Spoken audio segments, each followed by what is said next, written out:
주님 이 자리에 오셔서 저희가 드리는 찬양과 영광의 시간을 받아 주옵소서.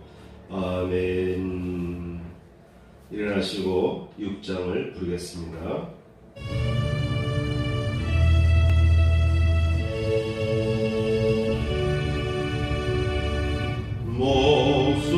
목소리 높여서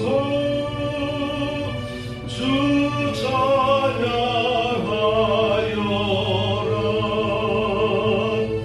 영광과 권세와 존귀와 위엄을 오늘이 다스리시는 만왕의 왕께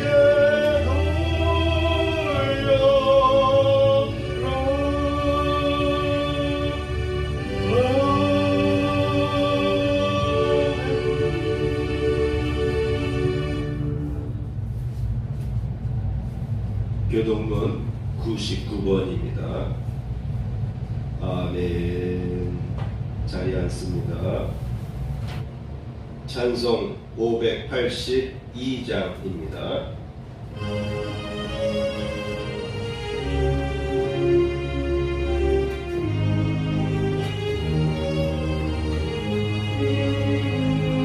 어둠 마음에 잠겨 역사에 어둠 짙었을 때에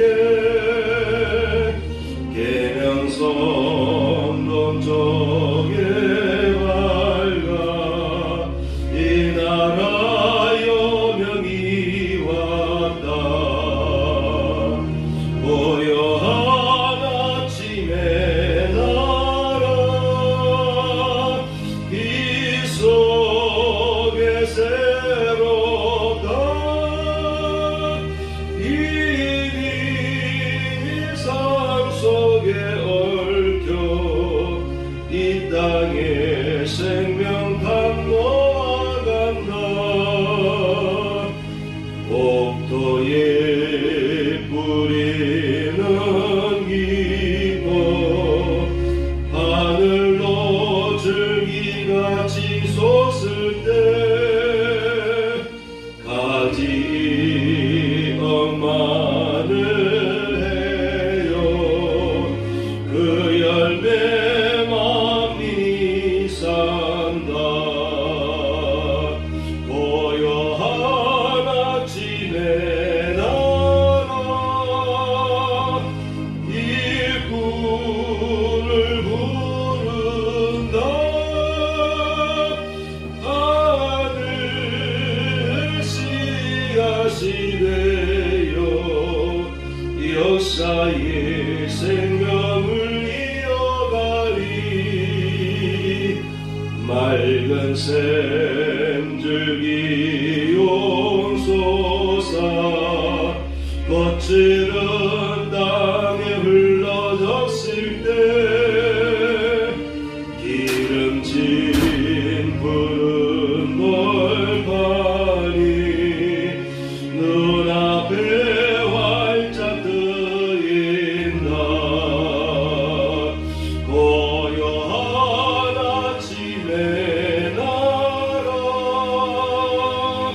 새 하늘 새 땅아 길이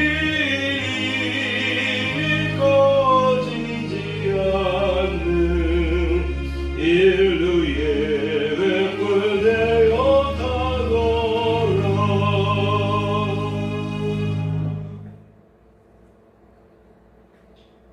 580장입니다.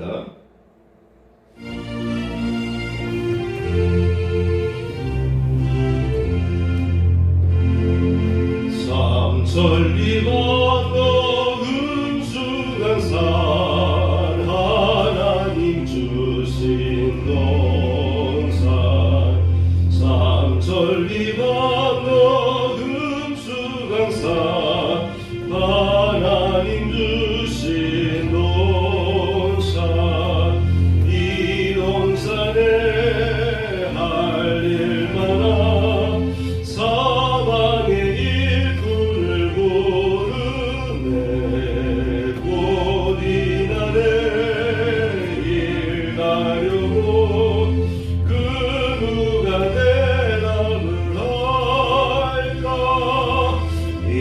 일하러 가세 일하러 가 삼천리 강사 위에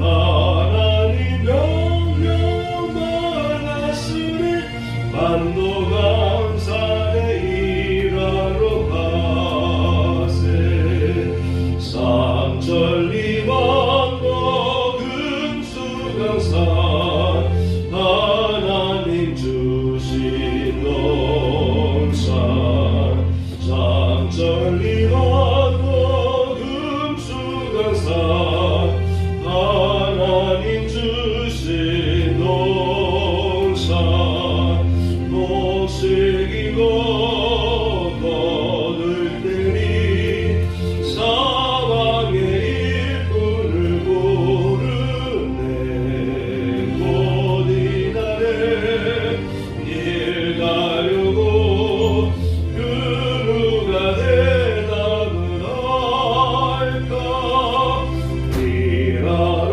가세 일하러 가 삼천리 강사 위에 하나님 명령 받았으니 반도 강산에 일하러 가세.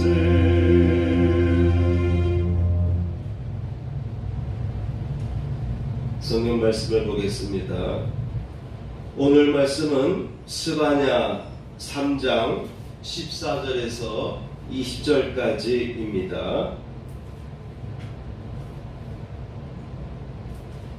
그때 내가 너를 괴롭게 하는 자를 다 벌하고 저는 자를 구원하며 쫓겨난 자를 모으며 온 세상에서 수욕받는 자에게 칭찬과 명성을 얻게 하리라. 내가 그때 너희를 이끌고 그때 너희를 모을지라. 내가 너희 목전에서 너희의 사로잡힘을 돌이킬 때에 너희에게 천한 만민 가운데서 명성과 칭찬을 얻게 하리라. 여호와의 말이니라. 아멘. 제목을 보겠습니다. 사로잡힘을 돌이키시고 명성과 칭찬을 얻게 하신다.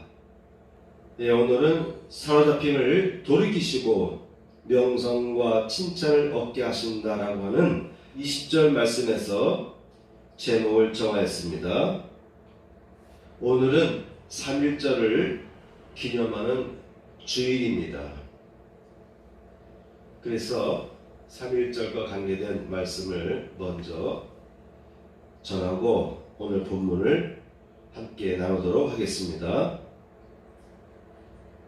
1910년 8월 한일 합병조약, 한일병합조약이라고 하기도 하고 한일합병조약, 저는 어릴 때 합병조약을 들은 것 같은데 이 조약을 일본이 강제로 선포했습니다.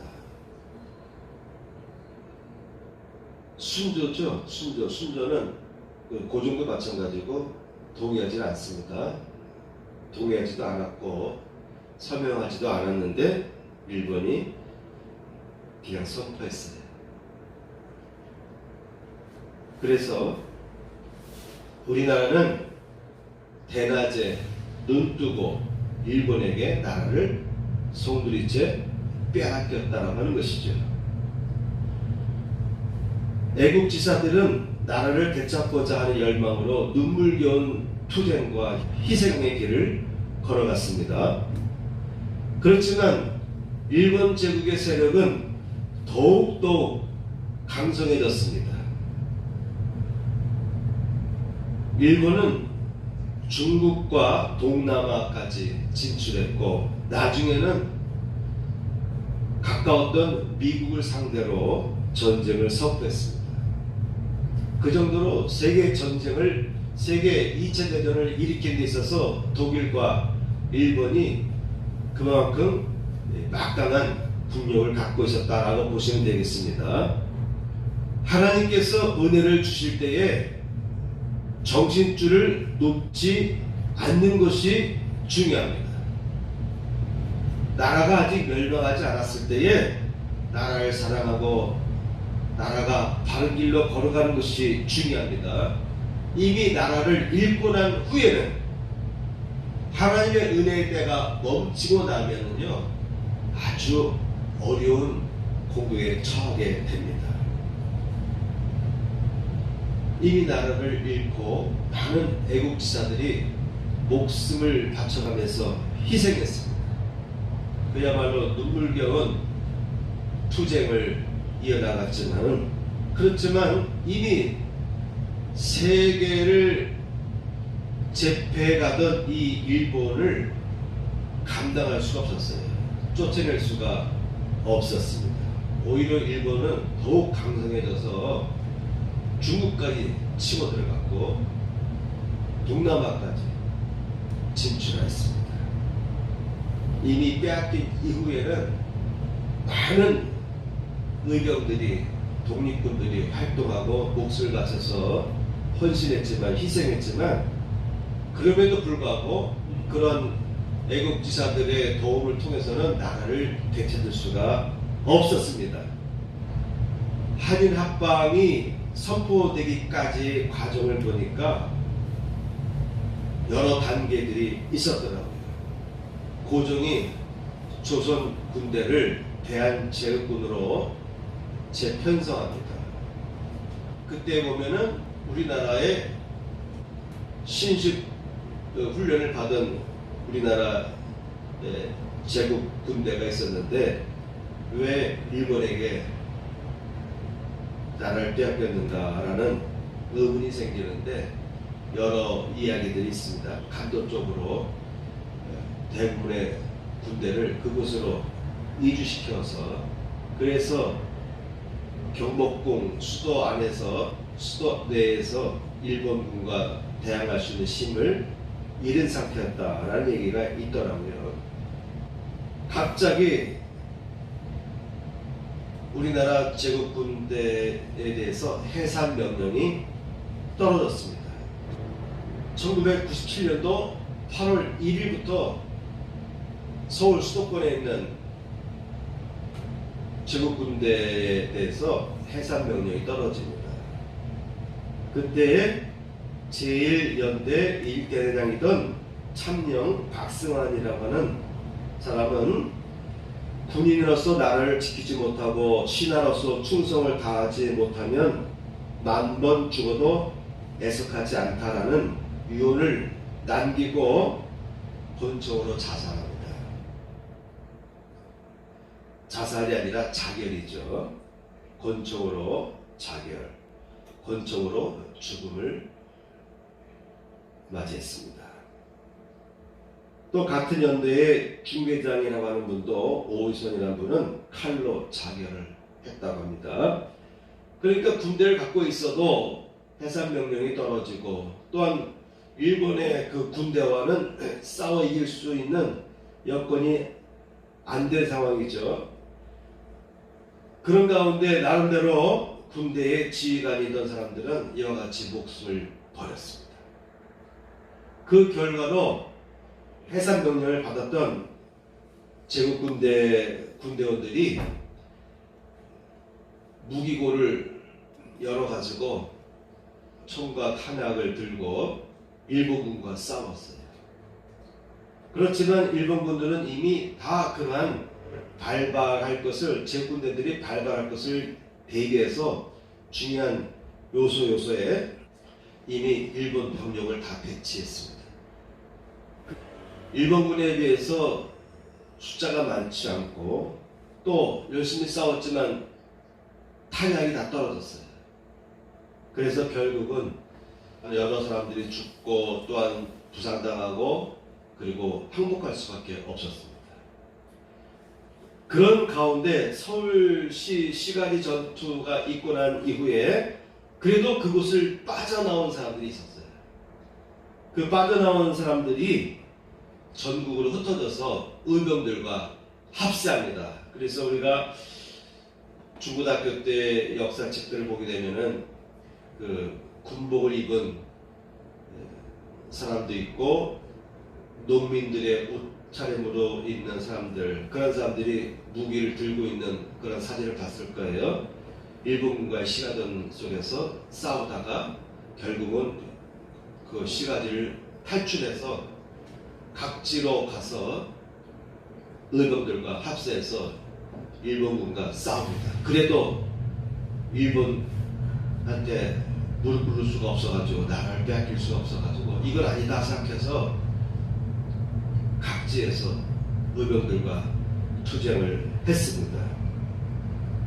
시가전에서는 가지 하라라고 하는 중대장을 사살하는 전과도 올렸지만 병력과의 싸움에 있어서는 상대가 되질 않았어요. 그럼에도 불구하고 뜻있는 군인들이 들고 일어나서 열심히 싸웠던 것입니다.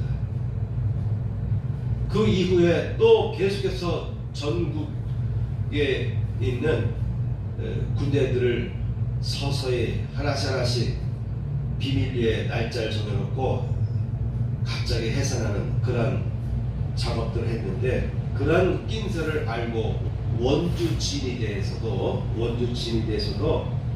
8월 10일 날 해산 일정이 있었지만은 그 낀새를 알고 저항운동을 했어요. 그래서 열심히 이들도 싸웠습니다.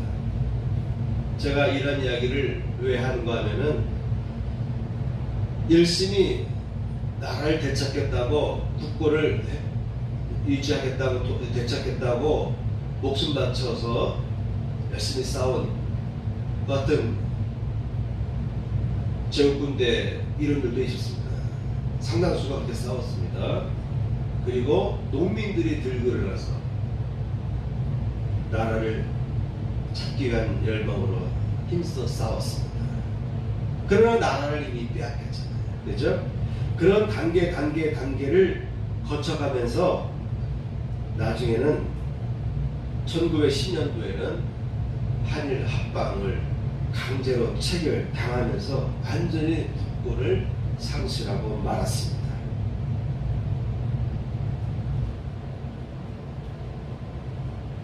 그 전에도 일본으로부터 벗어나기 위해서 헤이그의 밀사도 보내지 않습니까? 그런 모든 일련 과정 속에 보면은 그래도 나라를 지키려고 하는 애절한 싸움이 있었어요. 노력이 있었습니다. 결국은 1910년 8월 나라를 완전히 눈뜨고 빼앗기는 그런 수모를 당하고 말았습니다. 1919년도에는 3.1운동이 일어났지 않습니까? 33인이 독립선언문에 서명을 했는데 그 중에 기독교인이 16명입니다. 천도교인이 15명, 기독교인이 16명, 불교인이 2명이라고 합니다. 개신교도들 16명 중에 보니까 전사 목사님들이 7명, 그리고 청년 대표에서 1명이 더 있어요. 그래서 8명이 감리교 소속된 분들입니다. 감리교의 목사님들, 그리고 전사님, 그리고 청년 대표, 이렇게 해서 8명이나 포함되어 있어요. 나라를 잃고 나서 이와 같이 줄기차게 독립운동도 했고, 이 당시 보면은 기독교 인구가 1.3% 또는 1.5%가 안 됐다라고 합니다. 전 인구의 1.3% 내지 1.5% 정도가 기독교인이었는데, 이때 3.1운동을 일으켰을 때에 전국에 수감된 사람들, 독립선언에 동참함으로 인해서 3.1절 만세운동에 동참함으로 인해서 치조당하고 수감됐던 이런 많은 사람들 중에 51% 정도가 우리 기독교인들입니다. 그 정도로 인구는 얼마 안 됐지만 당시에 천도교는 300만 명이 넘었다고 기록되어 있어요. 그러니까 기독교로 말하면 10배 이상 되는 신도들이 있었지만은, 그럼에도 불구하고 막상 만세 운동을 일으키면서 체포당하고 어려운 나라였던 사람들 중에 거의 50% 이상이 51% 정도가 우리 기독교인들이었다. 자, 여러분, 나라를 잃고 나니까 그래도 사방 곳곳에서 때가 되면 공개하고 독립을 위한 운동을 일으켰습니다.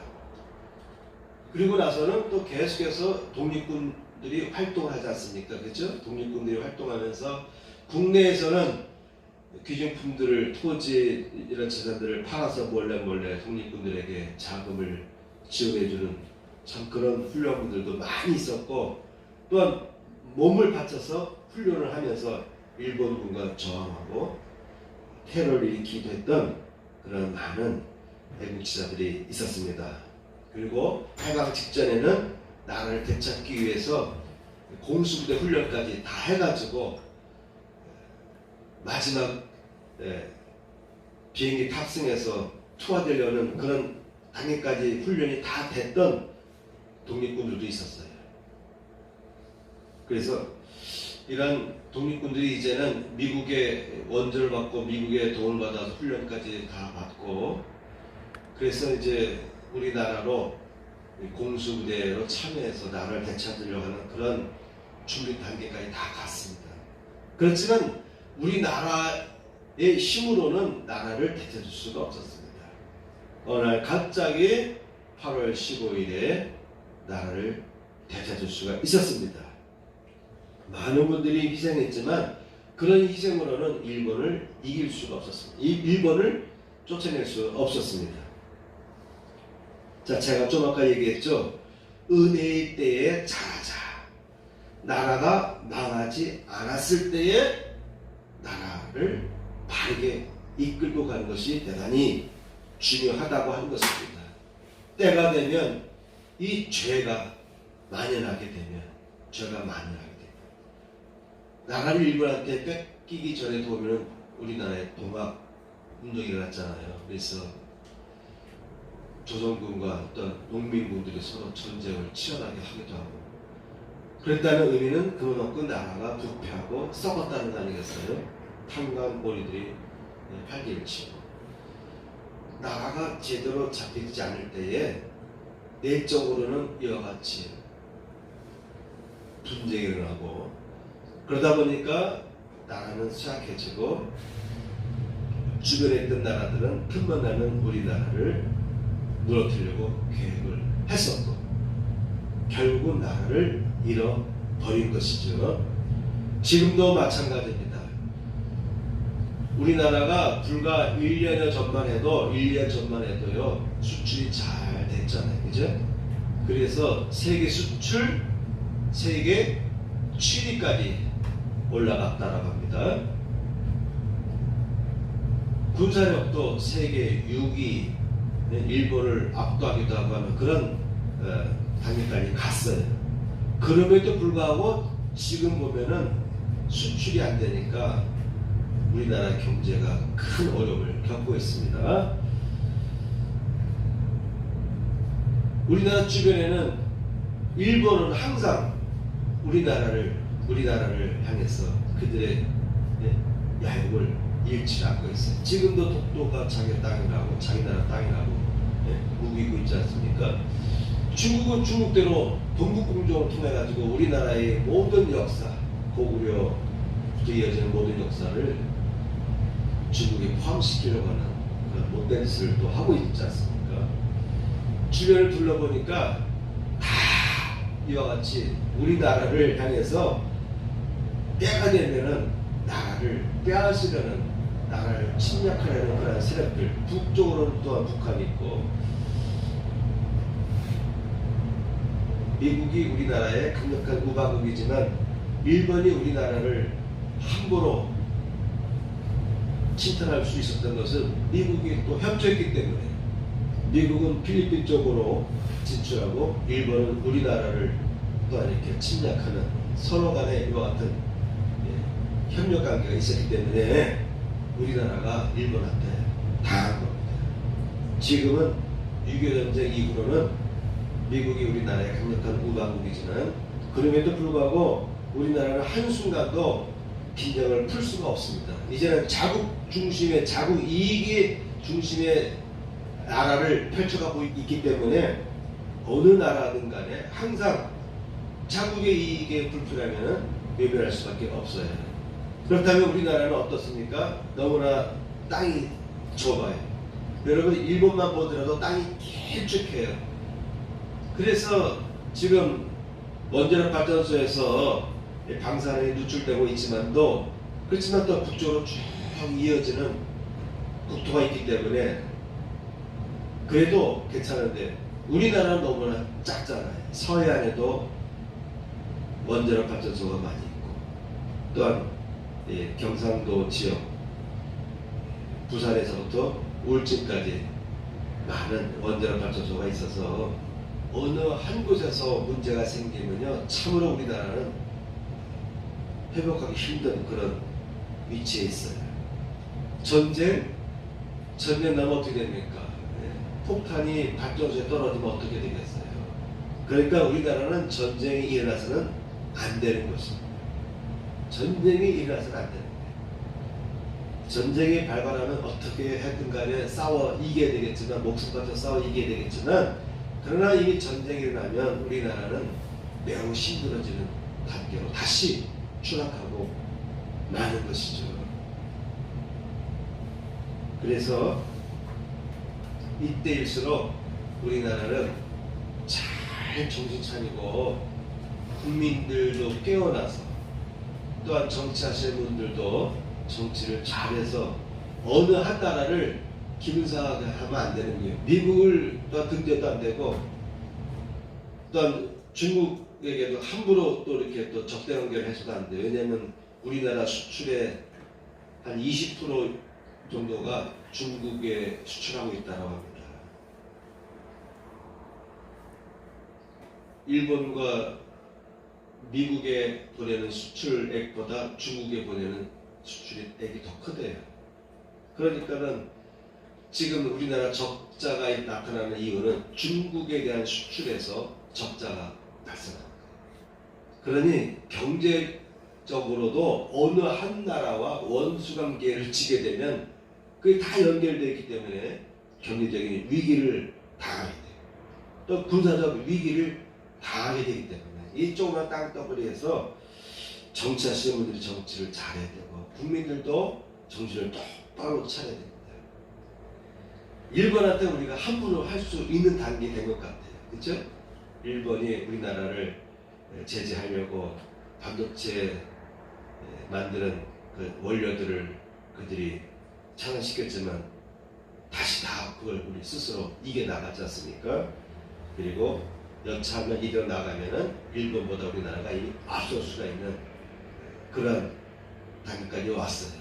그렇지만 나머지 나라들에 대해서는 우리나라가 함부로 행동할 수가 없는 그런 가운데 있어요. 여전히 우리나라는 하나님이 도와주셔야 됩니다. 이 열강대 틈바구니에서 하나님이 돕지 않으면은 아무리 세계 7위의 수출국을 달성했고 세계에서 군사력이 6위라 할지라도 이 땅에서 전쟁이 벌어지면은 그 모든 것이 다 숲으로 돌아가는 거 아니겠습니까? 그래서 정신을 차려야 됩니다. 잘 될 때 정신을 차려야 돼요. 나라가 멸망할 때 보면 꼭 공통적인 것이 있어요. 배신자들 있잖아요. 고구려도 평양성이 무너질 때 안에서 여기에 소문에 아들과 연결된 그 같은 반란 세력들이 성문을 열어주지 않습니까? 나라가 멸망할 때 그런 일들이 벌어집니다. 백제도 마찬가지예요. 믿던 장수가 배신을 해가지고 의장을 중국한테 그냥 내다 받지. 우리나라 대한제국도 멸망할 때 오면 일본에게 야합해서 나라를 침탈하는데 동참한 세력들이 있지 않았습니까? 그래서 여러분 나라가 멸망하기 전에 정신 차려야 되고 특히 우리 그리스도인들이 더욱더 정신을 차리고 기도하고 깨어 있어야 되는 것입니다. 이미 나라가 멸망하고 나면 되찾는 것은 너무나 쉽습니다. 거의 불가능에 가까울 수도 있습니다. 자, 오늘 본문을 보도록 하겠습니다. 우리나라와 똑같이 이스라엘도 나라를 빼앗겼습니다. 바벨론 제국에게 나라를 빼앗겼습니다. 바벨론이 나라를 빼앗고서 중요한 핵심 인력들을 다 포로로 끌고 갔어요. 자기 나라로 끌고 갔습니다.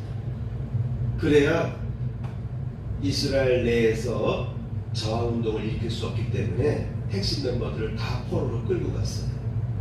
그런데 여러분, 스바냐 3장 12절 말씀에 보면은 내가 곤고하고 가난한 백성을 내 가운데 남겨두리니 그들이 여호와의 이름을 의탁하여 보호를 받을지라 라고 되어 있습니다. 핵심 멤버들 다 빼어갔지만 포로로 끌고 갔지만 그래도 곤고하고 가난한 백성을 내 가운데 남겨두겠다. 끌려간 사람들은 그곳에서 회개합니다. 우리가 나라를 빼앗겼던 것은 하나님을 바로 섬기지 못했기 때문이다. 그래서 끌려간 바벨론 지역에서도 하나님에 대한 신앙을 더욱더 그들이 열망하면서 그래서 율법을 준수하는 데 있어서 그들이 열심히 노력합니다. 그리고 이스라엘 땅에도 남아있는 곤고한 백성들 가운데서도 하나님께서도 또한 믿음의 사람들을 이렇게 남겨두었습니다. 때가 되었을 때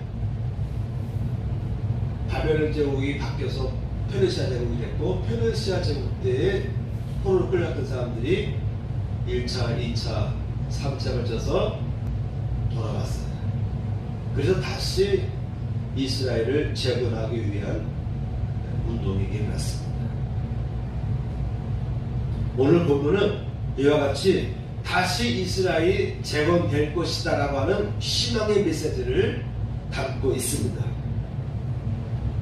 14절 말씀에 보게 되면은 시온에 따라 노래할지어다 이스라엘아 기쁘게 부를지어다 예루살렘 따라 전심으로 기뻐하며 즐거워할지어다. 왜냐? 잃은 땅을 다시 되찾도록 쫓겨났던 곳에서 다시 돌아오도록 하나님께서 선포하시기 때문에 이스라엘에 따라 전심으로 기뻐하며 즐거워할지어다라고 선포하고 있는 것입니다. 오늘 말씀에 있어서 첫 번째 생각할 것은 구원의 때가 있다라고 하는 것입니다. 하나님께서 움직이실 때는요 반드시 때가 있어요. 아무 때나 움직이는 것이 아닙니다. 아무 때나 하나님은 응답하지 않습니다. 모든 것이 준비된 때가 있어요. 하나님께서 임의로 행하는 것 같지만 다 보시고 계시고 가장 알맞는 시간, 가장 알맞는 때에 모든 것이 준비됐을 때 하나님이 역사하십니다. 그래서 구원의 때도 회복의 때도요 다 정해진 시기가 있는 것입니다. 본문에 보면 15절입니다. 15절 여호와가 내 형벌을 제거하였고 여호와가 내 형벌을 제거하였고 너 이스라엘아 너희들이 멸망한 것은 죄 때문이다. 그 죄값 때문에 너의 나라는 빼앗겼다라고 밝히고 있는 것입니다. 그래서 너의 형벌을 제하였다.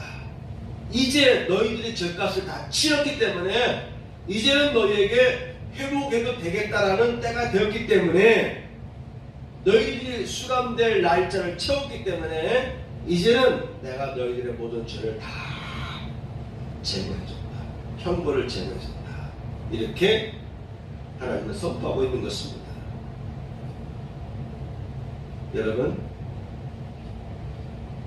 하나님께서는요 움직이실 때 때가 있습니다. 때가 있습니다.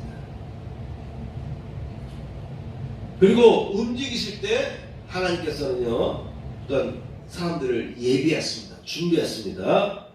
13절 보면 이스라엘 남은 자는 악을 행하지 아니하며 거짓을 말하지 아니하며 입에 거짓된 혀가 없으며 먹고 누울지라도 그들을 두렵게 할 자가 없으리라. 하나님께서 그 와중에도 나라를 잃는 와중에서도요 곤고하고 가난한 백성들인데 이러한 사람들은 어떤 사람들이냐? 남은 사람, 신앙생활에 있어서 끝까지 남아있는 사람, 끝까지 남아있는 사람. 이런 사람들은 악을 행하지 아니하고 거짓을 말하지 아니하며 입에 거짓된 혀가 없으며. 사람들을 이렇게 보면은요 다 성격들이 다 다양하지만 특히 거짓말하지 않는 그런 사람들이 있어요. 참 훌륭한 사람들입니다. 하나님도 거짓말하지 않는 사람들을 원하십니다. 그런 사람들을 남겨주는 거예요. 그런 사람들을 남겨줍니다. 그러니까 그런 사람들을 하나님께서 보호해 주시는데 그들이 먹고 누울지라도 그들을 두렵게 할 자가 없다. 아시겠죠? 거짓말하지 않는 사람은 하나님께서 남겨주신다는 거예요. 나라를 빼앗긴 가운데서도 지켜주시고 남겨주신다는 것입니다. 그들이 먹고 누울지라도 두렵게 할 자가 없다. 구원의 때가 올 때에 첫째 먼저 형벌을 제거했습니다. 형벌이 제거되었을 때 구원의 때가 온다라고 하는 것입니다. 그리고 구원의 때가 올 때는 이와 같이 예비된 사람들을 하나님이 준비하고 계시다고 하는 것입니다. 두 번째입니다. 전능자께서 구원하신다.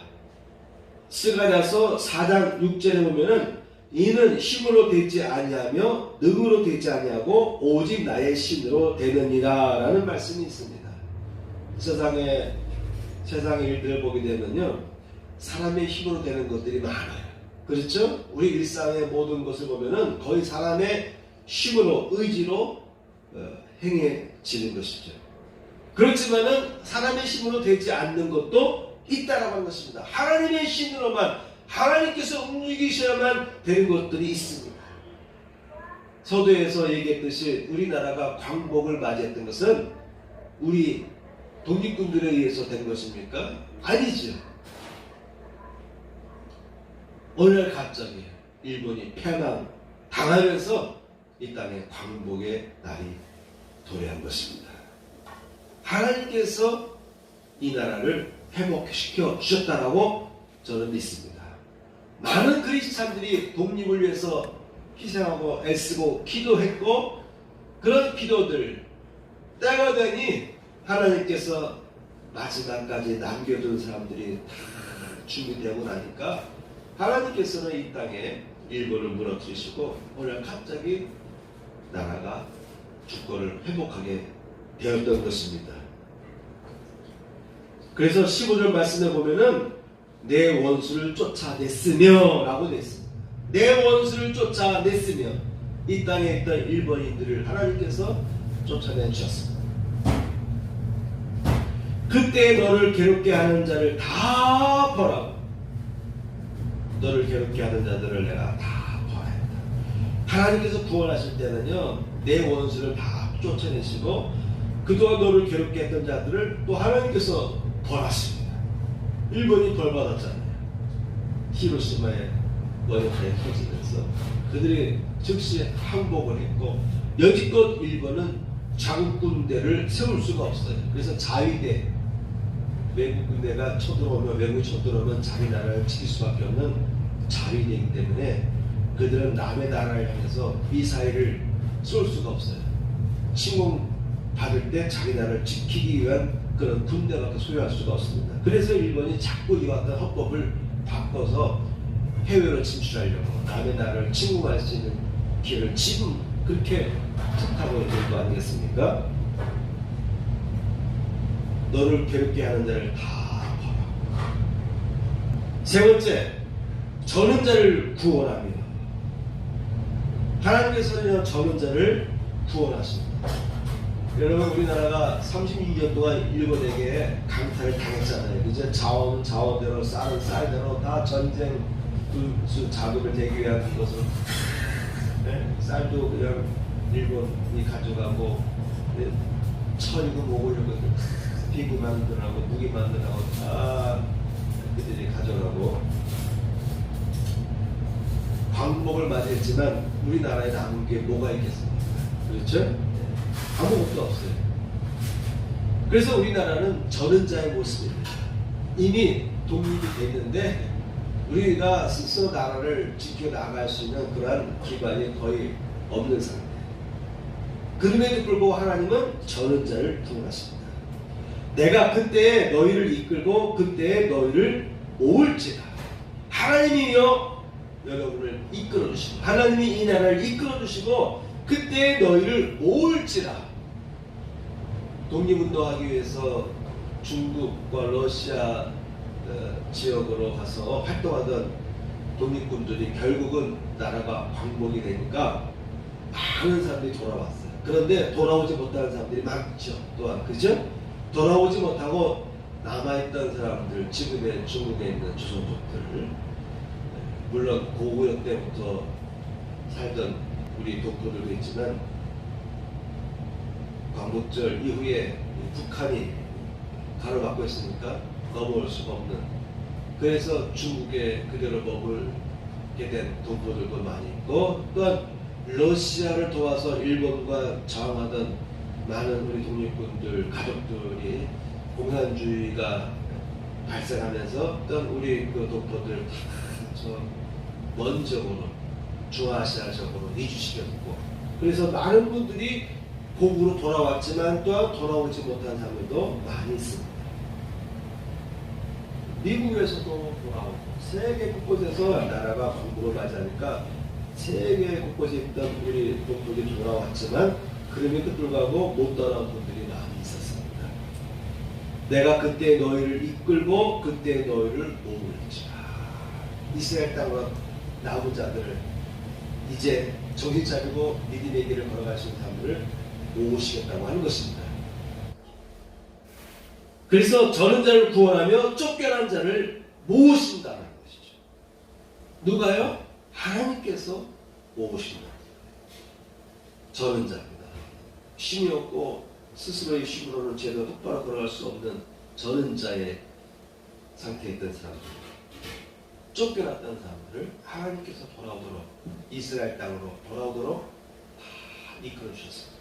우리나라도 그와 같은 경험을 했습니다. 그래서 이사야서 60장 4절 말씀에 보면은 내 눈을 들어 사면을 보라. 우리가 다 모여 내게로 오느니라.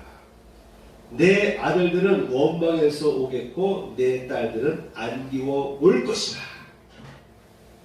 이제는 페르시아에서 돌아오는 것을 넘어서 다시 로마에서 세계 도처로 흩어졌던 유대인들이, 이들도 역시 1948년도에 그들이 가나안 땅을 회복하잖아요. 예루살렘을 회복하잖아요. 시온이즘 운동이 일어나면서, 그래서 빼앗겼던 그들의 땅을 되찾는 전쟁이 일어나고, 그래서 지금의 이스라엘 국가가 그때 이후부터 지금까지 존속하게 되는데, 그래서 세계 도처에 흩어져 있던 재력가들, 그들이 돈을 모아가지고 고국으로 돌아가는 사람들이 있으면 비행기 값을 대주고, 그렇게 해서 러시아에서 미국에서 세계 도처에 있던 유대인들이 예루살렘으로, 이스라엘 땅으로 돌아갑니다. 그래서 사면을 보라. 무리가 다 모여 내게로 오느니라. 내 아들들은 원방에서 오겠고 내 딸들은 안기고 올 것이라. 저 구름같이 비둘기가 그 보금자리로 날아오는 것 같이 날아오는 자들이 누구냐. 비둘기가 보금자리로 날아오는 것 같이 날아오는 자들이 누구냐. 시적인 표현인데, 비행기 타고 세계 도처에 있던 유대인들이 돌아오는 모습들을 보면 얼마나 정확한지 모르겠습니다. 끝으로 세 번째, 회복과 번영의 은혜를 잘 간직하자입니다. 하나님께서는 죄의 값을 치르고 구원의 때가 되면 회복과 번영의 은혜를 부어 주십니다. 하나님께서 회복하실 때의 내용을 보게 되면 20절의 말씀에 보면, 내가 그때에 너희를 이끌고 그때에 너희를 모을지라. 내가 너희 목전에서 너희의 사로잡힘을 돌이킬 때에 너희에게 천하 만민 가운데서 명성과 칭찬을 얻게 하리라. 여호와의 말이니라. 하나님께서 회복해 주실 때는요, 다시 옛 번영을 회복하게 하시는데 그 이상으로 회복시켜 주십니다. 그래서 천하 만민 가운데서 명성과 칭찬을 얻게 하리라. 오늘 이스라엘 보세요. 전 세계 사람들 중에서 이스라엘 나라를 모르는 나라가 있습니까? 우리나라는 모르는 사람들도 많이 있었어요. 지금은 거의 알려졌겠지만은 아직도 우리나라를 모르는 사람들이 있을 것입니다. 그런데 이스라엘을 모르는 사람들은 거의 없을 거라고 봐요. 어떻게 세계 사람들이 이스라엘을 기억합니까? 그들은 수천 년 동안 빼앗겼던 나라를 다시 되찾았고, 그 조그만 땅에서도 중동 쪽에 있는 그 이슬람 지역권 안에서도 지금도 그들은 막강한 군사력을 갖고 있고, 그래서 전쟁이 발생하더라도 날아오는 여러 가지 그 미사일들을 공중에서 다 파괴시키는. 그리고 이스라엘에는 원자탄이 있다는 얘기도, 원자폭탄이 있다는 얘기도 듣곤 하는데, 그래서 이스라엘이 군사력도 막강해서 중동에 있는 여러 이슬람 국가들이 아무리 연합해서 이스라엘을 공격하더라도 이스라엘은 지금까지 승리했던 것입니다. 그리고 지금도 전 세계에 있는 대부분의 부호들이 바로 유대인이라는 것은 여러분 다 아는 거 아니겠습니까? 전 세계의 부호들 대다수가 다 유대인들입니다. 그래서 천하 만민 가운데서 명성과 칭찬을 얻게 하였다. 이스라엘 사람들이 똑똑하니까 노벨상도 많이 받고요. 그래서 천하 만민 가운데서 명성과 칭찬을 얻게 되었습니다. 바로 20절 말씀에 하나님께서 너희들에게 이와 같은 일들이 발생할 것이다, 너희들이 얻을 것이다 라고 예언했는데 그대로 성취되었다고 하는 것입니다. 결론을 내도록 하겠습니다. 나라가 하나님 앞에 폐역한 길을 걷게 되면요, 나라나 개인이 하나님 앞에 똑바로 서지 못하고 자꾸 부패한 길로 가고 하나님의 뜻과 반대되는 길을 가게 되면 결국은 나라를 잃게 됩니다. 개인에게도 큰 어려움이 임하게 되어 있습니다. 그런데 위기가 온 이후에는 그것을 다시 되찾는 그 과정이 너무나도 힘겨워요. 그래서 우리가 3.1절 기념주의를 맞이하면서 우리가 생각해야 될 것은, 나라를 되찾는 것도 중요하지만 앞으로 우리나라가 더 안정적으로, 더 정신을 차리고 바른 길로 가도록 힘써야 되겠다.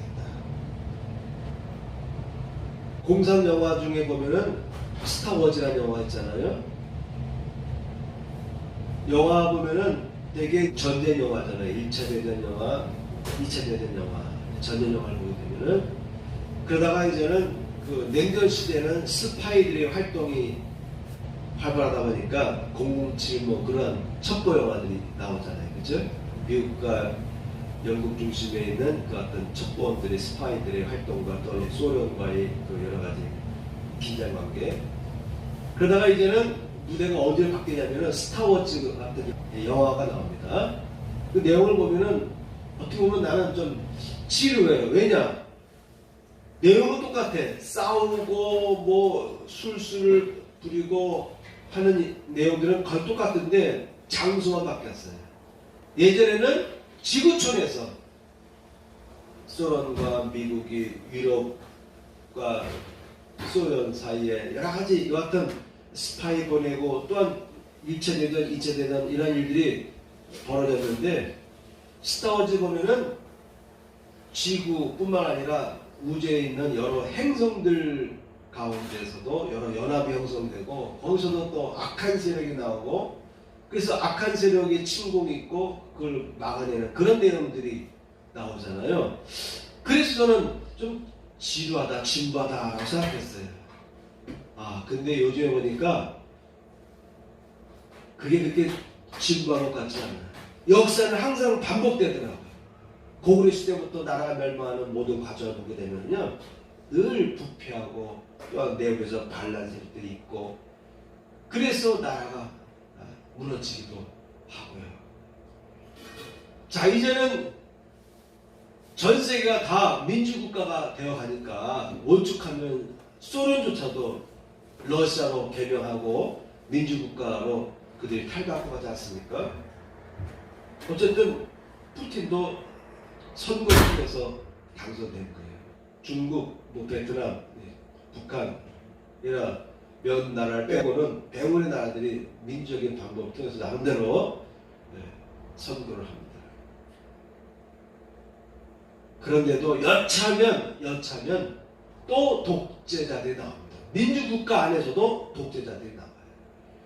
그러니까 스타워즈 이런 것도 보면은 또한 악한 세력들과 그들과 맞서는 또한 나라들이 연합해서 그지없이 전쟁을 일으키지 않습니까? 또한 공산영화를 보게 되면은 어느 독재자가 나와가지고 사람들에게 칩을 다 심어놔가지고 반기를 못하도록, 그래서 경찰들이 또 나서가지고 저항 세력들을 탄압하는 그런 내용들이 나오잖아요. 과연 지금 같은 민주주의 국가 문화가 형성되었는데 과연 저런 영화에 나오는 내용들이 될까라고 하는데, 가만 보면 역사는 항상 반복된다. 아무리 현대와 같은 사회를 할지라도 정신 못 차리면 독재자가 나올 수가 있다. 그래서 여러분, 잘 될 때, 은혜가 계속 이어질 때 여러분 정신 차려야 됩니다. 크리스찬들 특히 정신을 차리셔야 됩니다. 우리 크리스찬들이 세상 사람들의 욕먹는 그런 일들이 벌어지지 않아야 돼요. 모든 면에서 앞서가고 모든 면에서 헌신하고 나라가 바른 길로 가도록 기도하고 노력을 해야 되는 것입니다. 나라가 무너지면 한순간에 뭐 하나 잘못하면 한순간에 1년도 안 돼서 무역자 됐던 나라가 갑자기 적자국으로 바뀌어버려요. 경제가 휘청휘청할 수도 있어요. 그러므로 우리 크리스찬들, 여러분 개개인도 마찬가지입니다. 잘 될 때 정신 차리고, 이미 잃고 나서 회복하려고 하면 너무나 많은 희생이 뒤따라요. 하나님께서 여러분들에게 복을 주실 때 잘 복을 간수, 은혜 주실 때 은혜를 잘 간수하자. 잃고 나서 후회하지 말고, 잃고 나서 잃었다고 되찾겠다고 울며 불며 애쓰려 하지 말고, 지금 아직 살아있을 때, 아직 기회가 있을 때, 아직 내가 살만할 때 여러분 은혜를 잘 간수하길 바라고, 하나님 앞에 항상 남은 자로서 입술에 거짓이 없으며 하나님의 뜻에 순복할 수 있는 그런 영성을 준비하며 나가면 하나님께서 여러분들을 보시고 여러분을 붙들어주시고 여러분을 세워주시고 여러분을 일으켜주시고 여러분에게 놀라운 축복을 보낼 줄 믿고, 또한 이 나라도 그와 같은 축복된 나라로 이끌을 줄 믿고 여러분 기도하며 승리하시길 축복합니다. 아멘. 오 자유, 이 한 곡만 부르고 마치도록 하겠어요. 오 자유. 우리나라에 자유가 임했는데 이 자유가 잘 존속되고 더욱더 우리나라가 나아가서 통일을 이루고 외세로부터 더욱 자유로운 막강한 국가가 되도록 그런 때가 오도록 기도할 필요가 있겠습니다. 오 자유.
흠양하시고 들이댄 그 손길마다 하나님의 은혜가 부어지게 하여 주옵소서. 이제는 우리 구주 예수 그리스도의 은혜와 하나님 아버지의 극자신 사랑과 성령님의 감동감화 역사하시니 이제는 참여한 성도들 위해 함께 하시기를 축원하옵나이다. 아멘.